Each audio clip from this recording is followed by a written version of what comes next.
Chapter 2. Alice's Tears.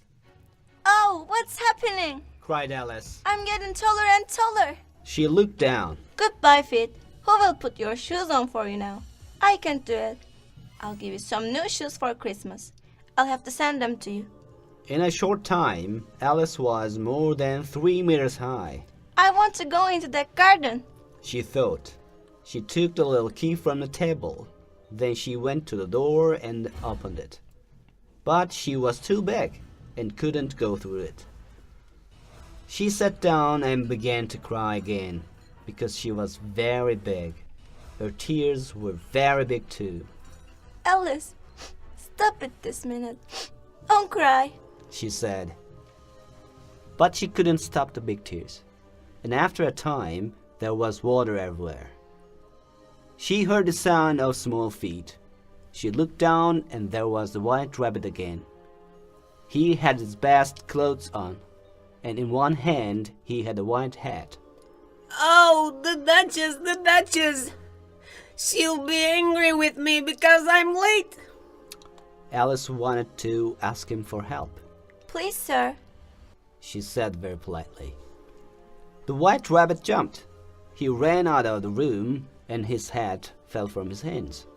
Alice took the hat. Am I different? She wondered. I was Alice yesterday, but everything is different today. Perhaps I'm not me now. So who am I? That's the question. She began to think about her friends. Perhaps I'm one of them. She thought. I'm not Ada because her hair is different to mine. I don't want to be my friend Mabel because she doesn't know very much. I know more than she does. Then she thought. Do I know more? Let me see. What's 4 and 4? 8. 8 and 8 is 16. 16 and 16 is... Oh, I can't remember. And she started to cry again. But this time, her tears were small tears. She was small again. Why? She wondered. Then she understood. She had the white rabbit's head in her hand. I'm smaller because I've got head in my hand, she thought. She put the hat on. It was the right size for her head. Am I smaller than the table now? She wondered.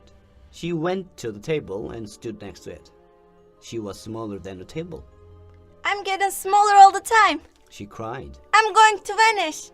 She quickly took the hat off.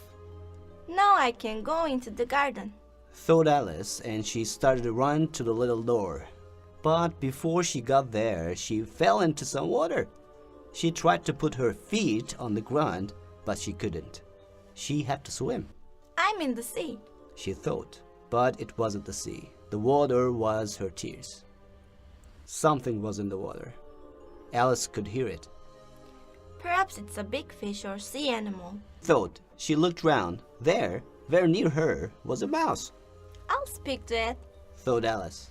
Everything is strange here. Perhaps it can speak and understand me. Oh, mouse, she said. Do you know way out of this room?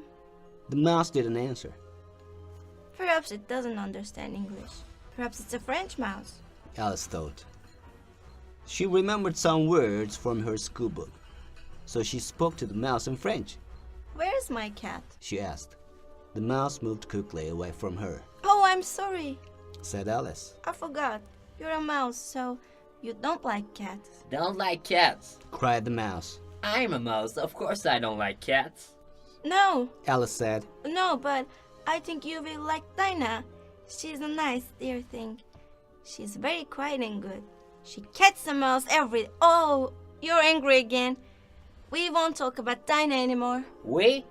Cried the mouse. I never speak about cats.